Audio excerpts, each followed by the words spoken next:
Good morning. It is Wednesday, the 1st of April. I'm Maeve McMahon and this is Europe Today, your daily catch-up of European news and context, live here on Euronews. Coming up, the President of the European Council has called for urgent de-escalation and respect for international law in the ongoing war in the Middle East. After a phone call with the Iranian President, Antonio Costa said the protection of civilians and critical infrastructure was vital. This as neighbourhoods of Tehran were bombed last night and 7 people were killed in Beirut.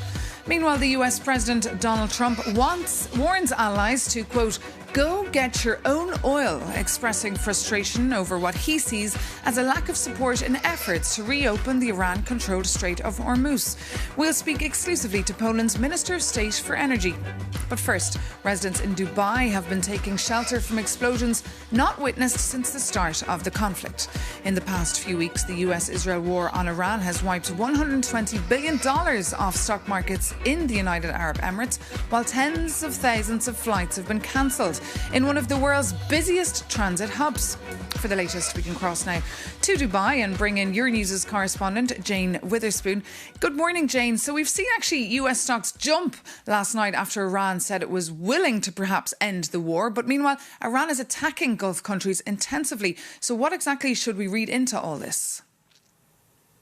Well, as you mentioned, good morning. The war in Iran has completely shaken up the global financial markets. There are global campaigns and efforts to calm this, trying to keep those oil prices from exploding upwards, from stocks from falling, and interest rates from surging. As you mentioned, yesterday, the US had their best day in nearly a year. And as you mentioned as well, also, the UAE has basically been some of the hardest hit the markets here from the fallout of the war, wiping, as you said, $120 billion there. There is confidence it will bounce back. The financial markets in Qatar and Bahrain have also dropped about 4% and 7% respectively. Meanwhile, exchanges in Saudi Arabia and Oman have seen gains. And meanwhile, Jane, what's the latest in Dubai where you are after those explosions yesterday? Yes, we had a very intense day yesterday of several attacks here across the UAE and Dubai. A residential building in Dubai South was hit by debris, resulting in 4 people being injured. We had a fire at a deserted house in the Al Badar region. Debris from a falling drone also hit the facade in central Dubai, and as well a Kuwaiti tanker was the target of an attack off the coast of Dubai. Of course, we've had jets ramping up once again overnight. There's not a lot of sleep happening here. And of course, all eyes are looking towards this evening, where the IRGC, they have issued a warning issued a threat saying that they're going to target 18 tech companies across the Gulf, saying that they're going to commence those attacks at 8 p.m. Tehran time. Those targets include some of the biggest US tech firms, Microsoft, Google and Apple. So, of course, there are a lot of people waiting to see what today and tonight brings. OK, Jane Witherspoon, thank you so much for that update. And we're also waiting to hear what President Trump has to say. He'll be giving a press conference later on the ongoing war in Iran. So stay tuned to hear if there is any end in sight to this. But now, moving on, EU foreign affairs ministers, except the Hungarian minister, are in Kyiv, pledging to ensure, quote, full accountability for the war crimes Russia is accused of committing in the past 4 years. For more on their visit that started in Bucha, the city outside Kyiv, known for the massacre back in March 2022, we spoke to the Romanian Foreign Minister Oana Toy from Kyiv. Yes, we have visited together Bucha, also commemorating the victims, but in the same time being witnesses to this moment of resilience and how Ukrainians have taken back occupied territory, have liberated Bucha that has been under Russian occupation with terrible war crimes. We have seen and heard stories of civilians that were simply crossing the streets, of children that were killed under Russian occupation. 400 children were kidnapped and have have recently returned to the Ukrainian community, and here the common effort to return kidnapped children back to their families, back into the community if their family did not survive that part of the war. This is something extremely important. We saw President Zelensky travelling over in Saudi Arabia, looking elsewhere for financial support, given that 90 billion loan is still on hold. Is the relationship then a little bit awkward today because of this? I wouldn't use that word in any sense. It's a good relationship. It's a strong partnership.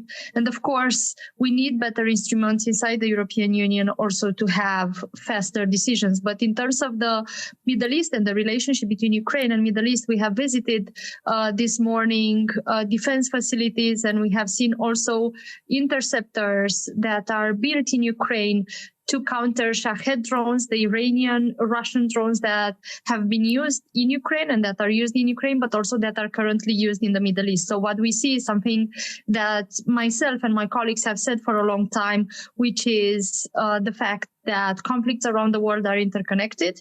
And it is very important now that we also use the expertise gained through the resilience in this war by Ukraine. Also on Romania's side, for example, we have planned to build together a drone facility in Romania. This has been part of the agreements between President Volodymyr Zelensky and President Nicu Șordan 2 weeks ago in the Romanian visit. Now, you're there physically today, but not all foreign affairs ministers from the European Union are there. What does that say about united EU support for Ukraine? Well, some of the European foreign affairs ministers that are not here today have had previous bilateral visits. So it depends on how the schedules are in different countries. There are countries where, for example, we've just had elections and you have a caretaking government. But I would reconfirm the fact that the European Union support is strong and will continue to be that.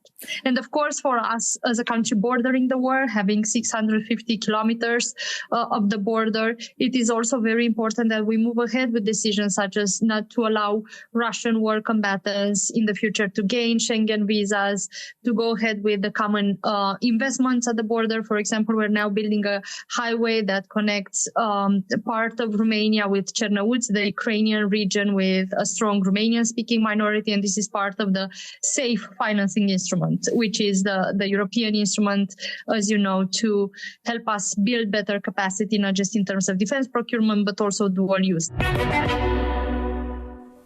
Anatolia there, the Romanian Minister of Foreign Affairs speaking to me from Ukraine. Now, moving on, Israel has been criticised by the European Union and the United Nations for reinstating capital punishment for Palestinians convicted of murdering Israelis, a practice associated with non-democratic countries or democracies in decline. Many Israeli opposition lawmakers and Israeli citizens have been taking to the streets to protest. Our Jakob Yanis tells us more. It is a seismic shift in Israeli law. On Monday, Knesset approved the death penalty for Palestinians convinced of murdering Israelis. Prime Minister Benjamin Netanyahu backed the measure, and far-right National Security Minister Itamar Ben-Gvir celebrated the vote wearing a pin shaped like a noose on his lapel. And the topic is very serious, so your reporter wants to look past the political theatre and see the facts. Under the new rules, anyone convinced of a fatal terror attack faces a default punishment of death by hanging. And it applies by default in military courts. However, these courts only try Palestinians in the occupied West Bank. The law also applies in civilian courts, but there is a catch. The attacker must act with the intention to put an end to the state of Israel. And legal experts say this exact wording protects Jewish citizens from the same punishment. The Palestinian Authority stresses Israel has absolutely no sovereignty over Palestinian land, whereas supporters of the bill say the country must fight a cycle of terror. But there is a question. Will this law stop the violence? You see, the death penalty is banned across the EU. And the UK, France, Germany and Italy say the policy has zero deterring effect and called it de facto discriminatory. And now Brussels is stepping in. Euronews has seen an exclusive draft statement from EU Foreign Policy Chief Kaja Kallas, who calls the bill a grave regression. It marks a noticeably sharper tone from Europe towards Israel. Yet, diplomacy aside, the core problem comes down to the law itself. If a justice system seems to use two different sets of rules for the exact same crime, can one still call it justice? Now, today is April the 1st, a day for playing April Fool jokes on each other. But this next story is no laughing matter. Just 12 or 11 days ahead of general elections in Hungary, a new leak shows the Hungarian Foreign Affairs Minister, Peter Szijjártó, discussing EU sanction dodging with Russia's Foreign Affairs Minister, Sergei Lavrov. Poland and Ireland have called the move, quote, repulsive, sinister and unacceptable. For more, we're joined here on set by Euronews' Hungarian correspondent, Sándor Zsíros. Sándor, just tell us what exactly happened and why is this so significant? Good morning, Maeve. Indeed, this recorded conversation shows a call between Hungarian Foreign Minister Peter Szijjártó and his Russian counterpart Sergei Lavrov. The conversation happened back in 2024. We don't know who recorded it, but it was published by an investigative portal, The Insider. Now, about the content, it shows how Lavrov convinced Szijjártó to act for Russian interest and to try to remove one Russian woman from the EU's sanctions list. She's a sister of a Russian oligarch. Szijjártó accepted this request and he was saying he will work on this. And indeed, 6 months later, this woman has been removed from the EU's sanctions list. Now, Szijjártó is well known for his close Russian ties, and it's also well known that, Hungary is disliking the EU's sanctions policy when it comes to Russia, but the tone of the whole conversation was very casual and it was very striking. Now, what the impact of this conversation and of this leak, this is happening during the final phase of the Hungarian electoral campaign, and one of the big topics at these elections is the ties with Russia. And Hungarian opposition leader Péter Magyar is attacking the government with especially this. He is saying what Szijjártó did is a betrayal of the Hungarian interest, is a betrayal of the European interest. Now let's listen to the conversation. Look, I am calling on the request of Alisher, and he just asked me to remind you that you were doing something about his sister. Mrs. Ismailova? Yes. Yeah, absolutely. The thing is the following, that together with the Slovaks, we are submitting a proposal to the European Union to delist her. We will submit it next week. And as the new review period is going to be started, it's going to be put on the agenda. And we will do our best in order to get her off.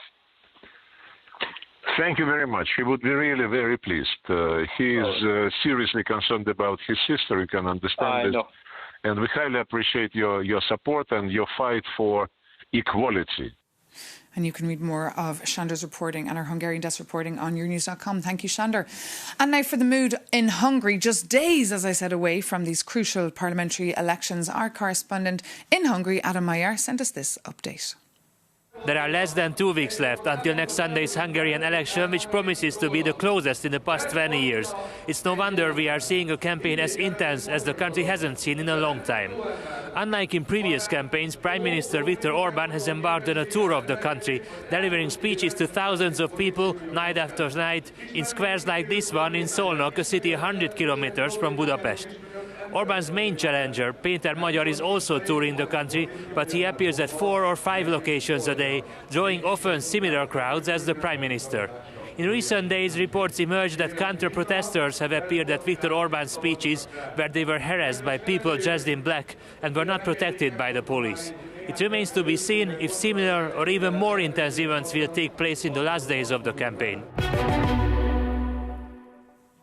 Adam Mayer there for us. Now, after talks in Brussels, EU energy ministers have so far not published any concrete proposals to address the energy crisis, but the Commission will present EU-level measures very soon. For more, we can speak to Bronisław Bruckner, the Polish Secretary of State in the Energy Ministry, who was actually inside the very meeting. Good morning and thanks for joining us. Just tell us, what did you decide? Because here in Brussels, they're starting to tell people to start working from home, not take urgent flights and drive less. Is this scaremongering, or what was really the mood inside that meeting? Good morning and thanks for having me.